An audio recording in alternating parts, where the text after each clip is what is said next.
देखिए इसमें सिखाते हैं कंपोनेंट करना। तो ये वाई एक्सिस हो गई और ये एक्स एक्सिस हो गई, ऐसा मान लेते हैं। इसके बाद जो है ये ओरिजिन हो गया, इसको एक्स कह रहे हैं और इसको मैं वाई कह रहा हूँ। अब यहाँ से जैसे ये फोर्स से गया तो ये फोर्स ना तो एक्स में है ना वाई में है, और इसका कोई एंगल हमेशा दिया रहेगा कि ना तो एक्स में ना वाई में। तो अगर इसको एक्स और वाई में लाना है तो थोड़ा शॉर्ट में ट्रिक सिखा रहा हूँ आप लोगों को कि इस लाइन का नाम जैसे 1 मान लीजिए, इसका नाम हमने 2 मान लिया, इसका नाम हमने 3 मान लिया और इसका नाम 4 मान लिया। तो जो P वाला फोर्स है वो लाइन नंबर 1 और लाइन नंबर 2 के बीच से जा रहा है। तो इसके जो दो पार्ट होंगे एक्स वाला और वाई वाला, वो लाइन नंबर 1 और लाइन नंबर 2 पर ही होगा।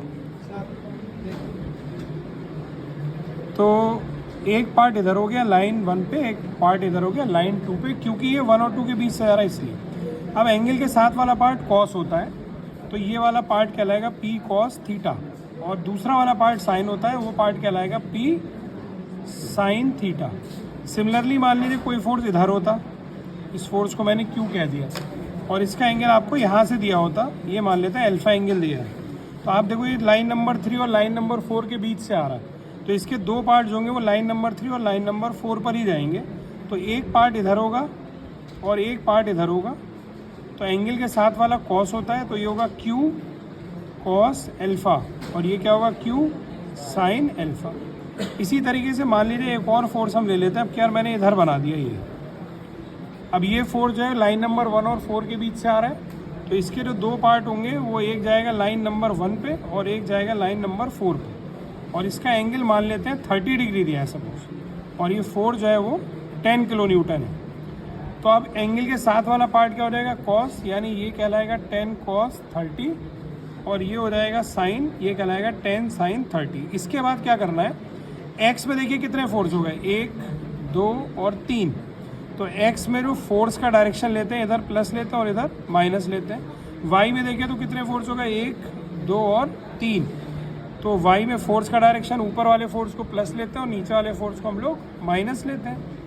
अब हम लिखेंगे सिग्मा एफ एक्स। तो सिग्मा एफ एक्स का मतलब होता है कि इस लाइन पे जितने फोर्स हैं उनको प्लस माइनस के साथ लिखना।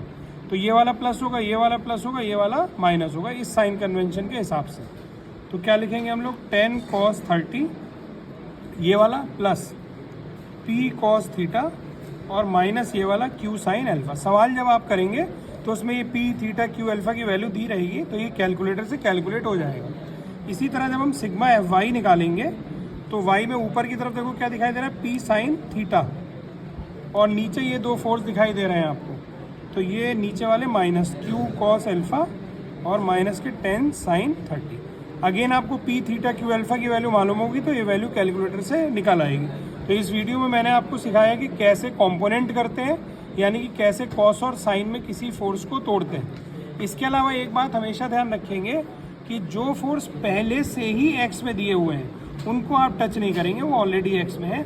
जो फोर्स एक्स और वाई के बीच में से ऐसे तिरछे होके निकलेंगे, केवल उन्हीं के हमें कंपोनेंट करने होंगे। कंपोनेंट करने का मतलब साइन कॉस में तोड़ना होगा।